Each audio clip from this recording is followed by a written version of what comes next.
Kalaupun ada pendapat-pendapat lain atau mengkritisi KPK, silakan saja. Karena ada saluran hukumnya. Ya semua harus berhati-hati.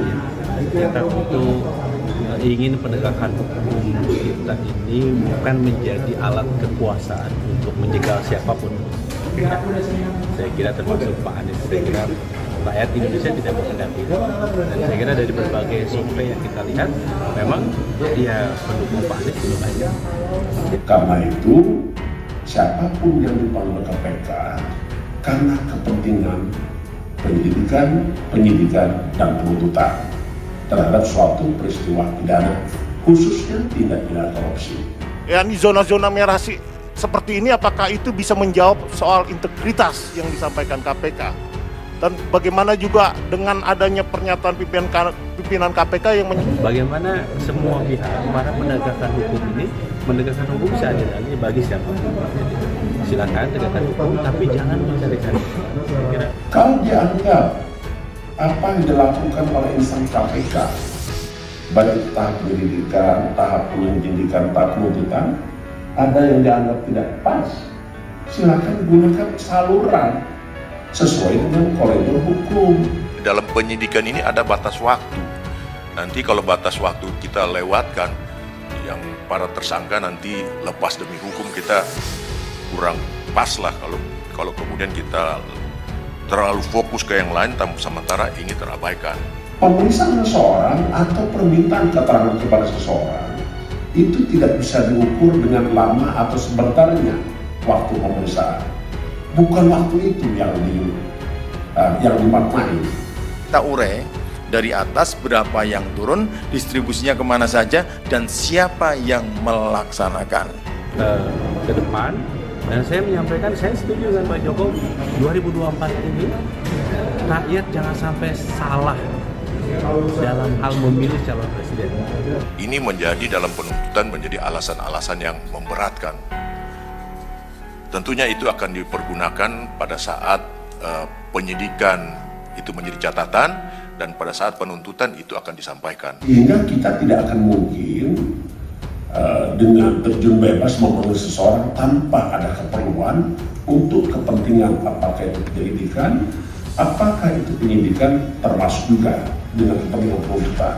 Karena itu yang diatur oleh undang-undang. Dan KPK itu adalah lembaga negara yang diberikan mandat oleh undang-undang. Ringkasan berita nasional sepekan ihwal perkembangan kasus Formula E hingga pengamanan di Papua menjelang Natal. Ketua Komisi Pemberantasan Korupsi Firly Bahuri ditengarai memaksa tim penyelidik menaikkan status pengusutan kasus dugaan korupsi Formula E ke penyidikan tanpa penetapan tersangka. Padahal dalam gelar perkara Kamis 15 Desember lalu, anak buahnya sudah menyampaikan kasus ini belum cukup bukti untuk dinaikkan statusnya ke penyidikan. Kesimpulan ini serupa dengan hasil ekspos terakhir pada Rabu 28 September lalu. Firly meminta kesimpulan ini serupa dengan hasil ekspos terakhir pada Rabu 28 September lalu.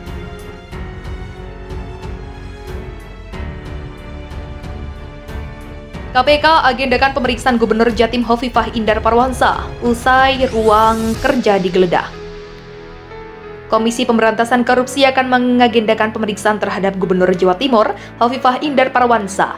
Terlebih penyidik KPK sebelumnya telah menggeledah kantor Gubernur Jawa Timur, Hovifah Indar Parawansa pada Rabu 21 Desember. Penggeledahan yang menyasar ruang kerja politikus Partai Kebangkitan Bangsa itu berkaitan dengan penyidikan kasus dugaan suap pengurusan alokasi dana hibah pemerintah Provinsi Jawa Timur senilai 7,8 triliun. Terkait dengan itu, tentu setiap orang dipanggil untuk dimintai keterangan sesuai dengan cara dan ketentuan sebagaimana diatur dalam Undang-Undang Hukum Acara Pidana, kata Ketua KPK Firly Bahuri kepada wartawan Sabtu 24 Desember. Atas dasar bukti elektronik yang diduga berkaitan erat dengan perkara, atas dasar itu dikatakan Firly, Hovifah disinyalir mengetahui peristiwa tindak pidana korupsi dalam kasus yang telah menjerat Wakil Ketua DPRD Jatim Sahat Tuape Simanjuntak ini. Seseorang dimintai keterangan untuk kepentingan penyidikan, penuntutan, dan peradilan. Hal pasti adalah karena seseorang tersebut melihat, mendengar, atau mengalami sendiri tentang suatu peristiwa pidana atau seseorang karena perbuatannya atau keadaannya, kata pensiunan polisi Jenderal Bintang 3 itu. Firly Bahuri pun memastikan dalam penanganan kasus ini pihaknya bekerja secara profesional, tidak terancam kepentingan apapun. Jadi KPK sangat profesional dalam bekerja sesuai dengan asas-asas pelaksanaan tugas pokok KPK, tandasnya.